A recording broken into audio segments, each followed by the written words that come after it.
আজ এমন একটা রেসিপি আপনাদের সাথে শেয়ার করব যেটা স্বাদে দুর্দান্ত এবং পুষ্টিতে ভরপুর। যারা weight loss diet plan follow করছেন তারাও এটা খেতে পারবেন, অথবা যারা আমার মতো কুড়ে মানুষ মানে তরকারি রান্না করতে ইচ্ছা করছে না, তারা ভাত দিয়েও এটা খেতে পারবেন। তাহলে চলুন আর দেরি না করে এবার ঝটপট রেসিপিটা দেখে নেওয়া যাক। বন্ধুরা, মেঘার সাথে বাঙালিয়ানার আরো একটি নতুন পর্বে আপনাদের সবাইকে স্বাগত। থাম্বনেল দেখে হয়তো বুঝতেই পেরেছেন যে আজকে একটা রায়তার রেসিপি শেয়ার করব। আবার এই রায়তা দিয়ে কিন্তু কার্ড রাইসও তৈরি করে নিতে পারেন। তো কিভাবে চলুন দেখে নেওয়া যাক। প্রথমে আমি এখানে একটা ছোট সাইজের শসা নিয়েছি, সাথে অর্ধেকটা গাজর এবং অর্ধেকটা বিট নিয়েছি। একটা বড় মুখওয়ালা গ্রেটারের সাহায্যে এগুলোকে গ্রেট করে নিচ্ছি। ছোট গ্রেটার দিয়ে গ্রেট করলে এই যে টুকরোগুলো তৈরি হবে সেগুলো একদম মিহি হয়ে যাবে এবং একদম নরম হয়ে যাবে রায়তাটা বানানোর পর। তাই জন্য যদি এরকম বড় মুখওয়ালা গ্রেটার ব্যবহার করা হয় তাহলে কিন্তু এই চাংসগুলো মুখে পড়বে এবং খেতে বেশ ভালো লাগবে।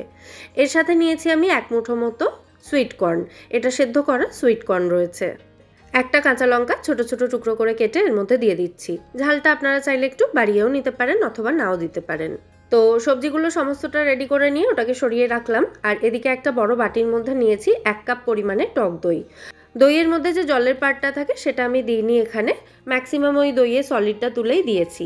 এরপর এর মধ্যে দিয়েছি আমি স্বাদ অনুযায়ী বিট নুন, 1 চামচ মতো দিয়েছি নুন, একটু মিষ্টি দিয়ে দিলাম, আমি জাগরি পাউডার দিয়েছি, আপনারা চিনিও দিতে পারেন 1/2 চামচ মতো। আর তার সাথে দেব 1/2 চামচ মতো ভাজা মশলা গুঁড়ো। গোটা জিরে, ধনে, শুকনো লঙ্কা, তেজপাতা এবং একটু মৌরি নিয়ে শুকনো খোলায় ভেজে সেটাকে গুঁড়ো করে নিয়েছি, মানে ড্রাই রোস্ট করে গুঁড়ো করে এই ভাজা মশলা আমি তৈরি করেছি। তো এবার একটা তারের হুইস্কারের সাহায্যে এই সমস্ত উপকরণ একসাথে খুব ভালো করে মিশিয়ে নিচ্ছি। দইটাকে খুব ভালো করে ফেটিয়ে নিচ্ছি। দইটা একেবারে স্মুথ হওয়া পর্যন্ত ফেটিয়ে নিতে হবে। এরপর এই দইটাকে একটু পাতলা করার জন্য দইয়ের মধ্যে যে জলটা থাকে সেই জলটাই আমি কিছুটা দিয়ে দিচ্ছি এর মধ্যে, 1/2 কাপ মতো দিলাম। রায়তাটা আপনারা কতটা ঘন রাখতে চান সেই অনুযায়ী জলটা দেবেন, মানে বেশি ঘন রাখতে চাইলে জল কম দেবেন আর জল একটু বেশি দেবেন যদি একটু পাতলা করতে চান। তো জলটা দেওয়ার পর আমি আবারও সমস্ত উপকরণ খুব ভালো করে মিশিয়ে নিয়েছি। এবার এর মধ্যে রেডি করে রাখা সবজিগুলো দিয়ে দেব। এখানে যা যা সবজি আমি নিয়েছি সবই কিন্তু কাঁচা খাওয়া যায়, যদিও সুইট কর্নটা একটু ভাপিয়ে নিয়েছি। যাই হোক, সমস্ত সবজিগুলো এর মধ্যে দিয়ে দিলাম। তারপর আবারও সমস্ত উপকরণ ভালো করে মিশিয়ে নেব। এবার আর এই তারের হুইস্কারটা আমার দরকার নেই, তাই ওটা সরিয়ে দিলাম এবং চামচ দিয়েই উপকরণগুলো একসাথে মিশিয়ে নিচ্ছি। এটা বানাতে বানাতেই হঠাৎ মনে পড়লো যে ফ্রিজে একটু ছানা রয়েছে। তো ছানাটা বের করে 4 থেকে 5 টেবিল চামচ মতো ছানা এর মধ্যে দিয়ে দিলাম, এভাবে একটু ক্রাম্বল করে নিয়ে, মানে এভাবে হাত দিয়ে ভেঙে ভেঙে দিয়ে দিলাম। এতে এই রায়তার স্বাদ এবং পুষ্টিগুণ আরও অনেক গুণে বেড়ে যাবে।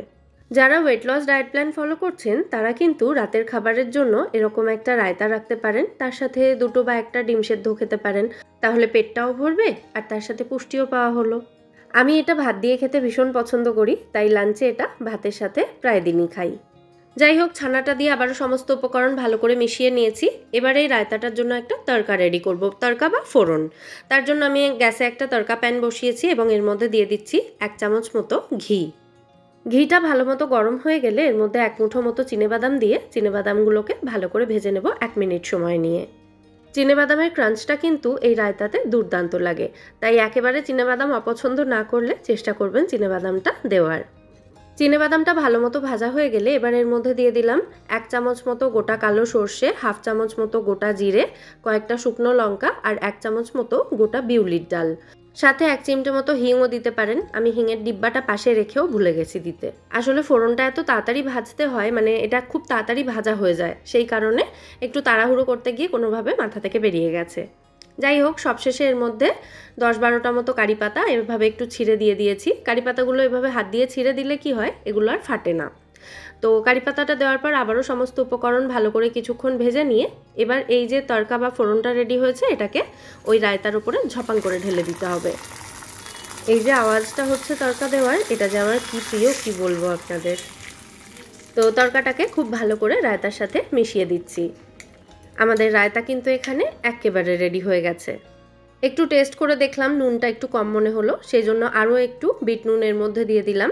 আর তার সাথে সাজানোর জন্য একটু কি দিচ্ছি, এটাকে কি বলে, যা নাম ভুলে গেছি, বেদানা। বয়স যে বাড়ছে এগুলোই হচ্ছে তার প্রমাণ, কোন দিন না নিজের নামটা ভুলে যাই। যাক, বাদ দিন। এই যে বেদানাটা দেওয়া হলো, এই বেদানাটা দেওয়া হলে এটা তো দেখতে ভালো লাগবেই, আর তার সাথে বেদানাগুলো যেহেতু একটু মিষ্টি মিষ্টি হয়, তাই বেদানাগুলো মুখে পড়লে কিন্তু খেতেও ভারী চমৎকার লাগবে। মুখে বললাম বেদানাগুলো সাজানোর জন্য দিচ্ছি, দিয়ে আর মিশিয়ে দিলাম রায়তার মধ্যে, তাহলে সাজানো হলো কোথায়? তাই আরও কয়েকটা বেদানা ওপর থেকে এভাবে ছড়িয়ে সাজিয়ে দিলাম।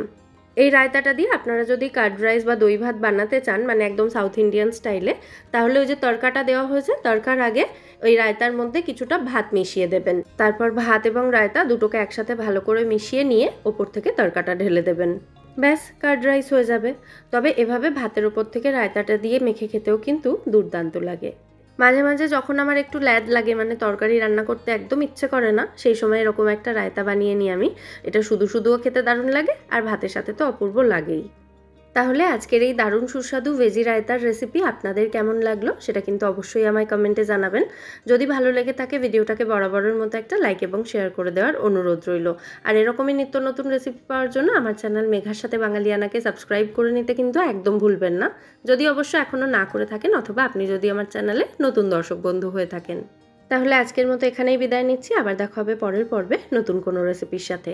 সবাই সুস্থ থাকবেন, ভালো থাকবেন এবং সবাইকে খুব ভালো রাখবেন। নমস্কার।